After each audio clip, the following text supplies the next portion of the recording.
ओडिशारे किए हेबे मुख्यमंत्री नुआ मुख्यमंत्रीଙ୍କ नाकु नेई साधारणरे बढुछि उत्कंठा हेले एथिपाई आउ किछि समय अपेक्षा करिबाकु पड़िबो कारण शपथ ग्रहण उत्सव पाई दिन ओ समय धार्य होई सारिथिले हे एजाय बीजेपी पक्षरु मुख्यमंत्रीଙ୍କ ना घोषणा होई नाही। एहारी भितरे बीजेपी संसदीय बोर्ड केंद्र मंत्री राजनाथ सिंह ओ वरिष्ठ नेता भूपेन्द्र जादवଙ୍କୁ ओडिशा पाई केंद्रीय पर्यवेक्षक नियुक्त करिछि। मंगलबार एही दुई केंद्रीय पर्यवेक्षक ओडिशा आसिबे आउ बीजेपी विधायक दल बैठक रे जोग देबे। सेठारे सर्वसम्मति क्रमे मुख्यमंत्री ना घोषणा कराजिबो बोली कहिसंती राज्य बीजेपी सभापति मनमोहन सामल। बीजेपी पक्षरु मुख्यमंत्रीଙ୍କ ना घोषणा होई नथिले मध्य अनेक नेताଙ୍କ नाकु नेई जोर धरिछि चर्चा आलोचना। पूर्वरु धर्मेन्द्र प्रधानଙ୍କ नाकु नेई जोरदार चर्चा हेउथिला हेले से केंद्र कैबिनेट रे सामिल हेबा परे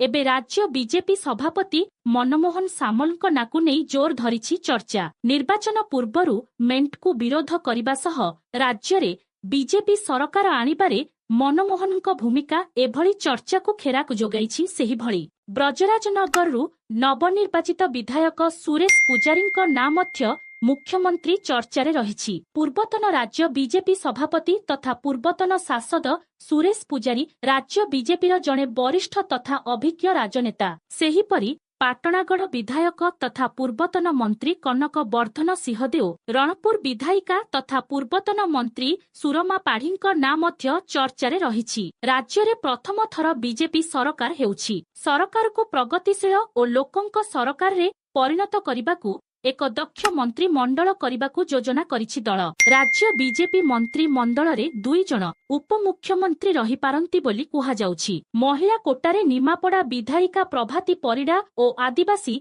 चेहरा तथा केन्दुझर विधायक मोहन माझी एही रेसे थिबा चर्चा हेउछि। सेही भली युव चेहरा भाबे चिलिका विधायक पृथ्वीराज हरिचंदन, धामनगर विधायक सूर्यवशी सूरजଙ୍କ नाकु नेई मध्य आलोचना हेउछि। मंत्रिमंडल रे सामिल पाई 30 रु अधिक विधायक लबीरे थिबा कुहा जाउछि। एबे अपेक्षा किए हेबे ओडिशार नुआ मुख्यमंत्री। वीडियो को लाइक करंतु एवं चैनल को सब्सक्राइब करि दियंतु। तो धन्यवाद।